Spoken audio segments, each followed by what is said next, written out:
Hi friends, welcome back to our channel. கடந்த சில வாரங்களாக அகிலாவோட லைஃப் ஸ்டோரியை தாங்க பார்த்துட்டு இருந்தோம்.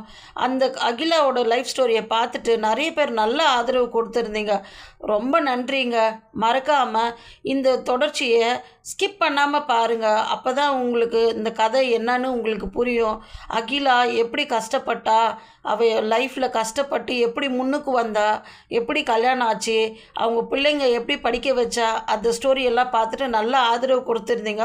இன்றைக்கி அகிலாவோட அக்கா பாரதியோட ஸ்டோரியை தாங்க நம்ம பார்க்க போகிறோம். வாங்க வீடியோக்குள்ளே போகலாம். மறக்காமல் லைக் பண்ணுங்கள், ஷேர் பண்ணுங்கள், கமெண்ட் பண்ணுங்கள் ஃப்ரெண்ட்ஸ். பாரதிக்கோ முதல் குழந்தை பிறந்த உடனே அவங்க வீட்டில் ரொம்ப சந்தோஷமாக இருந்தாங்க.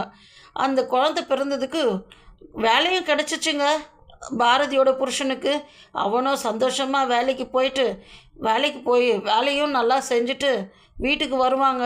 வீட்டுக்கு வந்த உடனே பாரதியும் அவனுக்கு தேவையான எல்லா பணிவிடைகளையும் கரெக்டாக செய்வாங்க.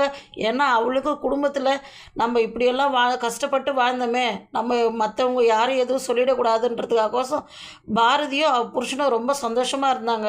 அந்த சந்தோஷத்துக்கு அடையாளமாக ரெண்டாவது வாட்டியே கன்சீவ் ஆனாங்க. ரெண்டாவது வாட்டி கன்சீவ் ஆகி நாட்களும் கடந்ததுங்க. ரெண்டாவது வாட்டி கன்சீவ் ஆகி ரெண்டாவது பெண் குழந்தையாக பிறந்ததுங்க. ரெண்டாவது பெண் குழந்தை பிறந்ததும் அவங்க 2 பேருக்கும் ரொம்ப சந்தோஷங்க. மறுபடியும் நம்ம வீட்டுக்கு மகாலட்சுமி பிறந்ததுன்னு. அப்புறமா என்னவோ தெரியல, கஷ்டம் வந்துருச்சு. கம்பெனியும் லாஸ் ஆகிடுச்சு. கம்பெனிலையும் வேலையை விட்டு தூக்கிட்டாங்கங்க. என்ன பண்ணுறதுன்னு தெரியல. அப்போ பாரதி சொன்னாங்க அவங்க புருஷனுக்கு, ஏங்க நீங்கள் ஒன்றும் கஷ்டப்படாதீங்க, கவலைப்படவே வேண்டாம், நம்ம ஏதாவது ஒரு ப்ரொவிஷன் ஷாப் வச்சு நம்ம பெரிய ஆளாக ஆகிடலாங்க, ஒன்றும் கஷ்டப்படாதீங்கன்னு சொல்லிட்டு ப்ரொவிஷன் ஷாப் ஓப்பன் பண்ணுறாங்க. ப்ரொவிஷன் ஷாப் ஓப்பன் பண்ணதுக்கப்புறம் ஏதோ அவங்களால டெய்லி தினக்கூலி காலுங்க தானே, எப்படியோ லைஃப் போயிட்டுருக்குதுங்க. இப்படியே லைஃப் போனதுக்கப்புறம் தேர்டாக கன்சீவ் ஆகிட்டாங்க.